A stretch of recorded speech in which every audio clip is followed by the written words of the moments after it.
ODD numéro 4, dont l'intitulé nous dit éducation de qualité. Et pour en parler aujourd'hui avec nous sur ce plateau, Madame Mémine Mézieux Séraphine. Madame, merci d'avoir accepté notre invitation. Je vous remercie également de me donner l'occasion de m'exprimer au sujet de l'ODD 4.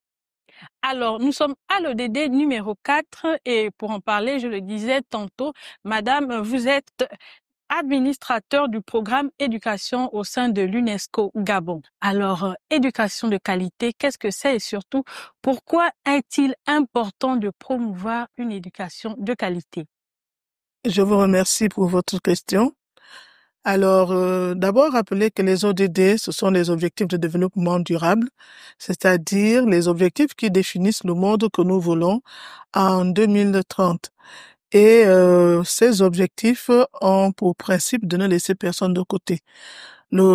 L'objectif de développement durable 4, comme son nom l'indique, est le quatrième de ces objectifs et c'est un objectif important.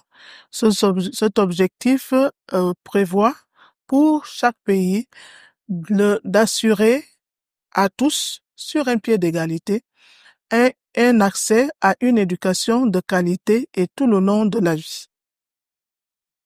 Alors, pourquoi est-ce qu'il est important?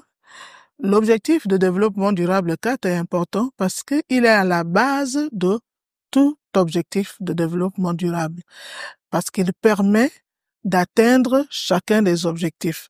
L'objectif de développement durable 4 s'adresse à tout individu, c'est-à-dire de la petite enfance jusqu'à l'âge adulte, c'est-à-dire les hommes et les femmes, même déjà sur le marché du travail, en passant par les jeunes, les petits, les déscolarisés, et ainsi de suite.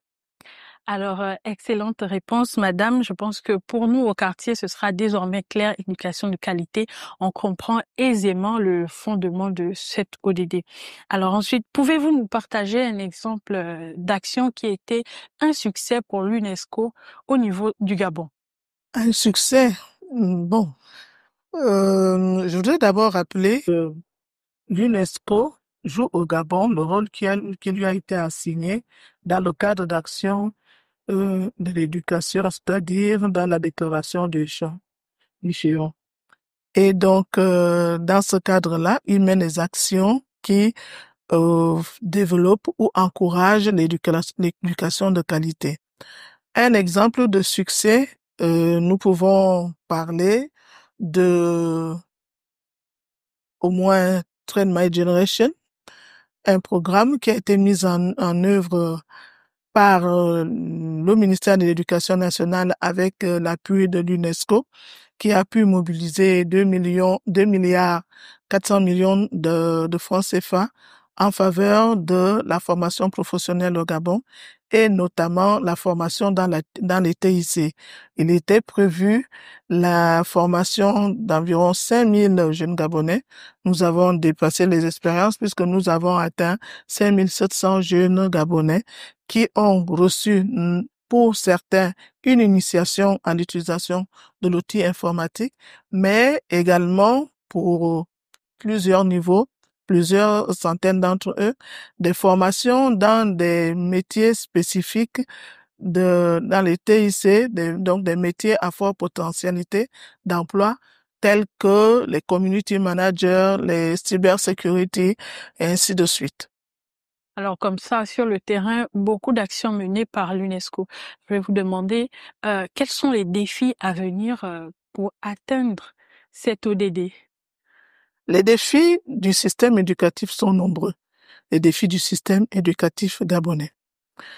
À la suite de l'élaboration de l'annuaire 2018-2019, nous nous sommes servis de ces données pour élaborer le diagnostic, produire un diagnostic du système éducatif gabonais qui a mis en exergue les différents défis de ce système éducatif. Nous parlerons par exemple de l'insuffisance dans l'atteinte de la cible 1, c'est-à-dire l'éducation préscolaire universelle. Actuellement, au Gabon, 70% des établissements pré-primaires sont du secteur privé parce qu'il n'existe pas encore d'établissements pré-primaires publics. Il y a quelques salles de classe dans les établissements primaires. Nous avons un autre exemple d'objectif vraiment à atteindre, c'est-à-dire un axe à développer, c'est le personnel. Non seulement le personnel enseignant, mais également le personnel d'appui. Vous avez bien suivi ces derniers temps dans les actualités le déficit d'enseignants en sciences. Il y a eu la formation de certains, de 900 enseignants en mathématiques, sciences physiques et SVT. Il faut que ces jeunes soient vraiment accompagnés pour pouvoir développer les compétences et répondre aux besoins des élèves. Mais il est certain que ce chiffre reste insuffisant. Alors, Madame Mémine, au vu de tout ce que vous venez à peine de nous livrer comme information, pouvons-nous rester sur une note optimiste? Bien sûr que nous pouvons rester sur une note optimiste, une note positive, parce que l'UNESCO, comme je vous l'ai dit, joue le rôle qui lui a été conféré dans le cadre de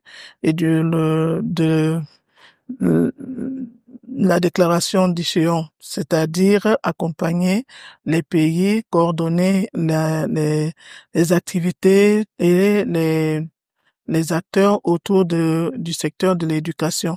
Et dans ce cadre-là, l'UNESCO met en œuvre un certain nombre d'activités dans le pays, plutôt accompagne le gouvernement dans la mise en œuvre d'un certain nombre d'activités, notamment. Aujourd'hui, nous sommes dans la finalisation du plan sectoriel de l'éducation. Ce projet appuie à l'élaboration, à la production de statistiques basiques de l'éducation et l'élaboration du plan sectoriel nous a permis déjà d'avoir de résultats positifs. Je vous ai cité le premier tout à l'heure, c'est-à-dire les annuaires statistiques de l'éducation, après 14 ans de désert statistique dans le secteur de l'éducation. Également, le diagnostic du secteur qui a permis de mettre en exergue les défis dans le secteur.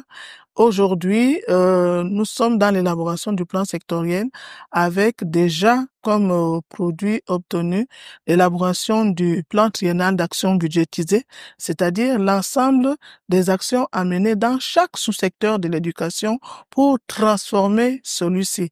Et ce plan d'action porte sur 3 ans et les actions ont été déterminées avec la collaboration du personnel du secteur de l'éducation.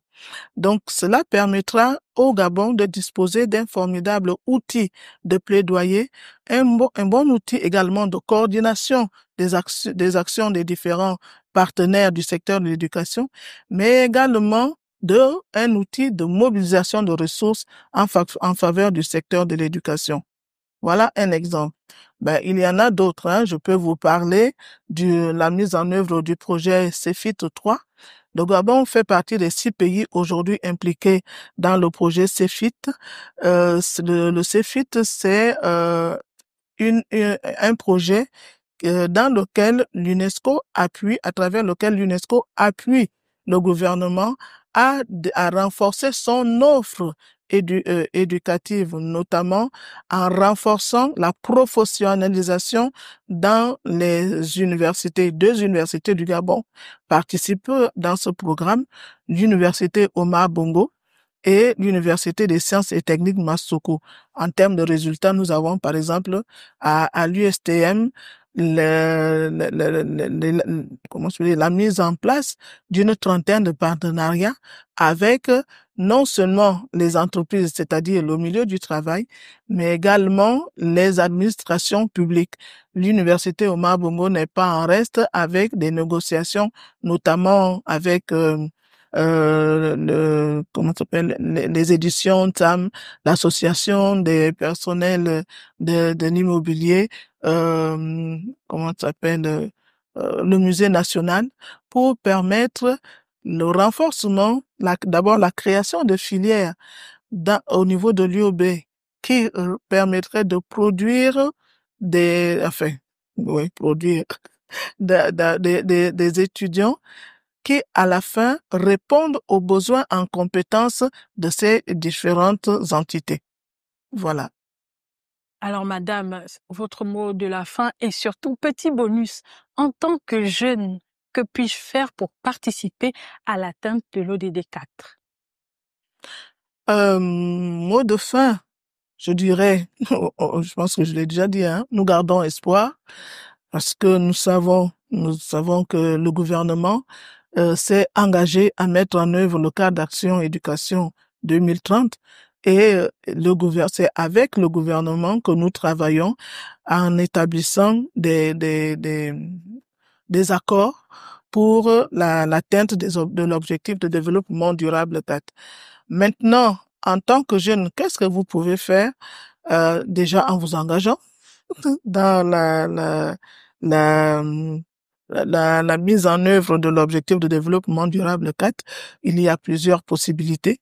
Vous pouvez intégrer déjà les formations, c'est-à-dire développer vos compétences pour qui vous rendront plus performantes et donc vont vous ouvrir plus de possibilités vers l'emploi, mais également informer, communiquer, sensibiliser les jeunes sur le besoin d'adhérer et d'intégrer justement les formations, différentes formations par exemple, que l'UNESCO met à leur disposition, comme l'Académie mondiale pour les compétences, qui est une formidable plateforme offerte aux jeunes du monde entier dans lesquels ils peuvent retrouver plus de 2000 formations qui sont totalement gratuites.